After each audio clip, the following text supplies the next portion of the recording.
Yeah. What's up, everybody? Hey, this your boy D Mac, man. Um, man, this right here is a subject that gets me pretty passionate. You know, my energy level go up when I talk about this, so I'm gonna try to maintain a calm level of speech whenever I talk about this topic because it really, really bothers me. It pisses me off. Anytime I speak of anything dealing with politics, I will have these people who will come on and they will try to categorize me or label me as whatever their opposition is. So if I'm saying something that goes against the Democratic Party, then those liberals will come on and they're gonna call me, oh, you're right wing and you're conservative, this and that, and allude to me being a Trump supporter. But then whenever I criticize those right wing people, yeah, oh, you're a liberal, oh, you're one of Joe's guys. Guess what? I'm neither. I'm not a Democrat. I'm not a Republican. I'm neither one. I am an individual who agrees with certain individual policies that cater to my needs and my interests for my people. And when I say my people, I mean good people, decent people, hardworking people who want to have a better life and want to have a good quality of life for them and their children. Those are the people I'm talking about.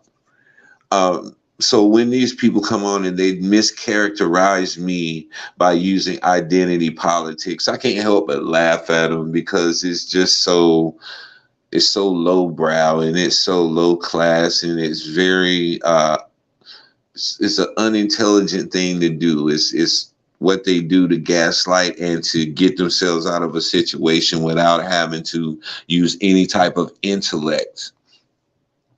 And so, I'll carry on a conversation with some of these people just to see where their mind is at because I want to gauge the mind of the people who at some point will oppose me.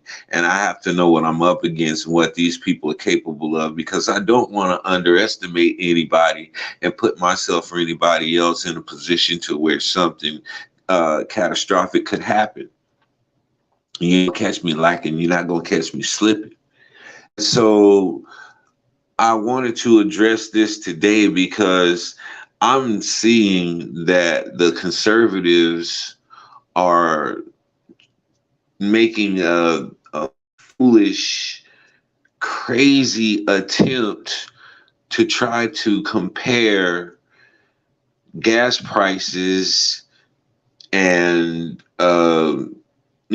just what we're dealing with as far as gas prices and inflation and things of that nature. They're trying to compare that to the pandemic. And let's go back and talk about the pandemic because there's a lot to unwrap. Not just overall the pandemic, but the mishandling of the pandemic. The fact that the previous president, who was Barack Obama, left a whole entire pandemic plan book. And because Donald Trump was so adamant about taking anything out that had Obama's name on it so that he could be the main focus and his narcissism can be on full display, he threw the book away and he disbanded the group that we had that was in contact with all of the other virologists around the country so that we could keep our safeguards intact. And he did away with all of that. Donald Trump did away with all that. The Republican Party did away with all of that. And whenever the pandemic hit, we had absolutely no plan in place because Donald Trump did not replace Obama's plan with anything. That's fact. That is 100% proven fact. And so hundreds of thousands of people lost their lives because of the mismanagement and the mishandling of the pandemic by an incompetent administration. This is what took place. This is fact. I don't have to say alleged. I don't have to say none of that because all of this is fact.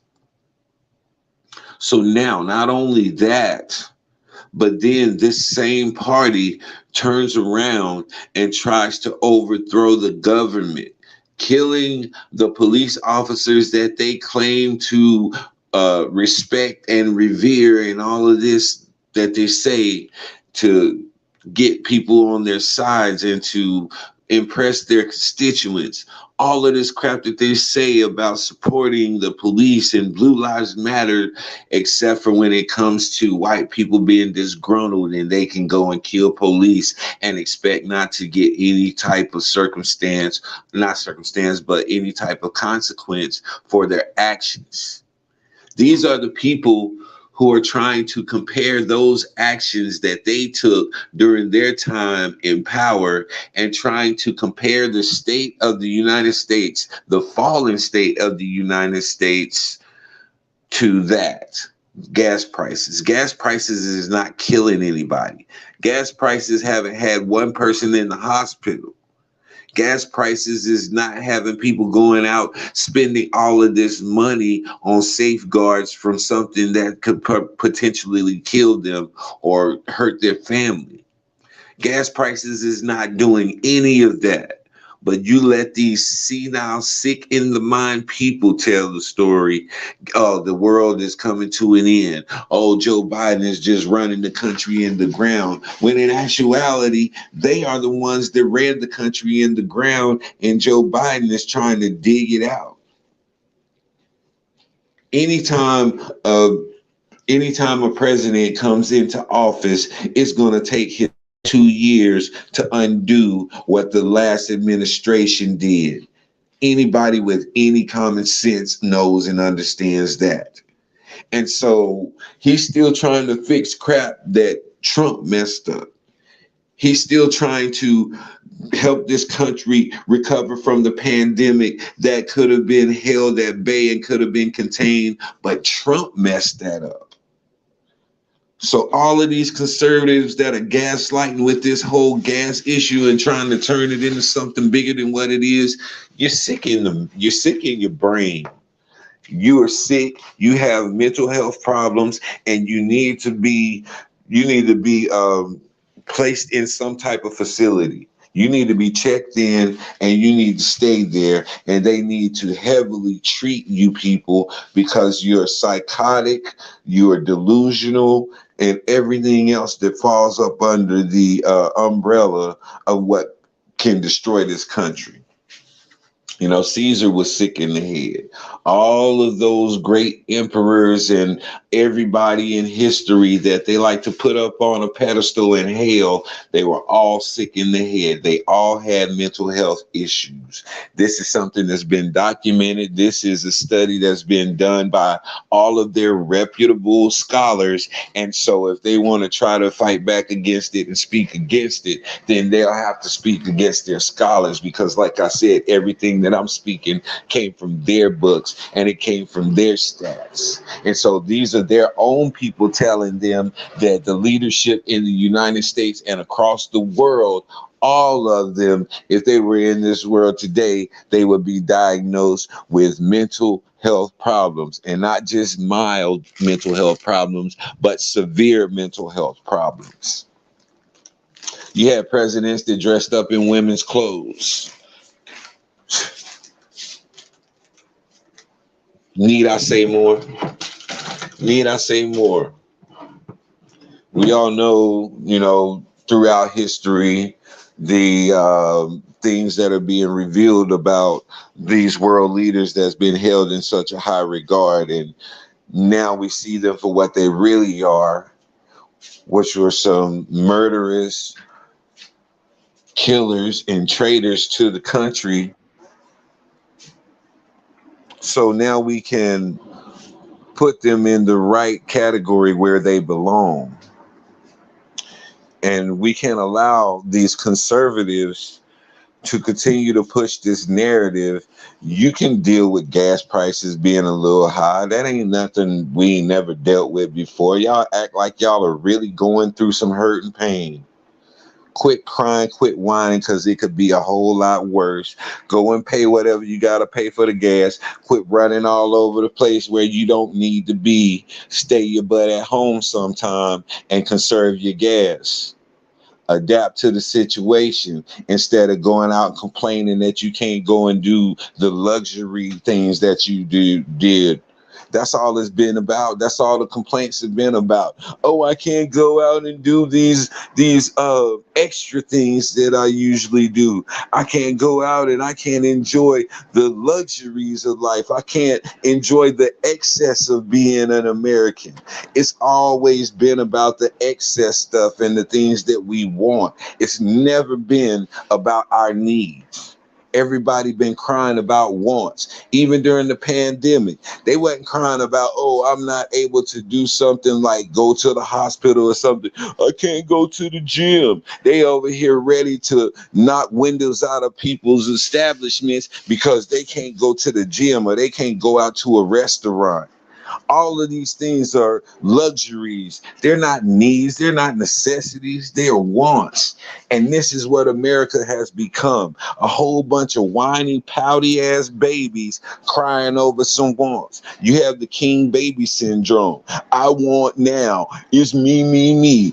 I want this. It's all about me. You have the king baby syndrome all throughout the United States. And now that you can't appease these people, you're trying to scramble to come up with a reason to not give them what they want and justify it. No, no, no. You already done started something. So finish what you started, the United States. You have all of these entitled ass people running around crying because of gas prices. It's something that is irrelevant and something that is non-life threatening because they're spoiled. You have a whole bunch of spoiled, entitled brats in the United States who's trying to make something out to be a serious situation as opposed to the really serious catastrophic situations that they cause. But they want to take all of the attention off of that, and they want to try to get you to pay the attention to the gas prices so that you don't watch these committee hearings showing what they've been doing. Come on, y'all. Let's not give them this. We're not giving this. We're not going to entertain that. We're not going to play into that stupidity. They are stupid. They are the ones who think this stuff is going to work on us. We have an obligation to show them just how stupid they are and let them know that we know how stupid they are. Because this is just getting stupid. It's getting out of hand and ridiculous. And I see a lot of y'all buying into this, sitting here complaining about some damn gas prices when you don't even go nowhere but across town anyway. Sit your ass at home. You need to sit home anyway. It's all about wants. It's all about excess. It's all about material crap. Because that's all America is. That's all America has to offer is material crap. America is so shallow, I guarantee you that the flag is hollow in the middle. Yeah, man. Let me calm back down. See, y'all, I get kind of excited when I talk about this stuff. I have to calm myself down and do a couple breathing exercises because it really pisses me off. And a guy was asking me earlier, why do I have the flag upside down? And I explained why I have the flag upside down. This country is in total distress. And that's what an upside down flag means, distress. And until I see otherwise, this flag on my wall and in the background of my videos is going to stay upside down because of this shit like this. You can't sit here and try to argue me that this country is not in distress whenever we're in hearings about people who try to overthrow the fucking government. Are you serious? But these are the people that you deal with. These delusional ass, dumbass people who are so far in denial because they want their way of life to go forth no matter no matter who it hurts, no matter who it inconveniences, no matter who it kills, they don't care just as long as they're happy. These are the selfish, narcissistic pieces of crap that needs to be pushed out of this country. They're the ones who need to go back to where they're from. They love to try to tell everybody else to go back to somewhere else. They're the ones that need to go back to whatever rock they crawl from under. So yeah, both sides of the aisle. I ain't just talking about Republicans. I'm talking about Democrats as well. I denounced the Democratic Party midway through Obama's second term because I was looking at him as the last hope. I was giving him the benefit of the doubt, waiting to see if he was gonna make a move and do something, and he did absolutely nothing except for what they wanted him to do. And so I decided at that point, you know what? I'm not gonna spend the rest of my life giving my time and my effort and my money to these parties who absolutely do not have my interests at heart. And so fuck them. Republican, Democrat alike, fuck you both. And I'm not talking about specific people. I'm talking about the parties as a collective and their mindset and their agenda. That's what I'm talking about. So if you're a Republican or a Democrat and you feel some type of way about me saying that, maybe you need to get out of those parties because what they represent is not shining a good light on you as a person. Y'all always want to join something though so that you can feel like you're a part of something. But you need to check what you're aligning yourself with because there's things along alignment with whatever you're affiliating yourself with. And you got to be willing to deal with whatever comes with that. So if you're going to jump in this group and you're going to put this label on yourself, then you deal with the heat that comes with it. You deal with the criticism that comes with it. You deal with the scrutiny that comes with it. Don't just jump in and think you're going to get the glamour and whenever we're right, we're right. No, you wasn't right. The whole entire collective came to a decision that happened to be right. But see, that's how people do because they want to be seen as right. They want to be seen as a winner. They want to be seen as on top. And that's what this whole two-party fucked up system is all about. People wanting to be on top all the time. I want to win. I want my party is in the majority and this party is in the minority. Man, all of that don't mean nothing because we still in the same state that we were before. No matter who's in charge, no matter who's running the country, whether it's the left or the right, we still stuck in some bullshit.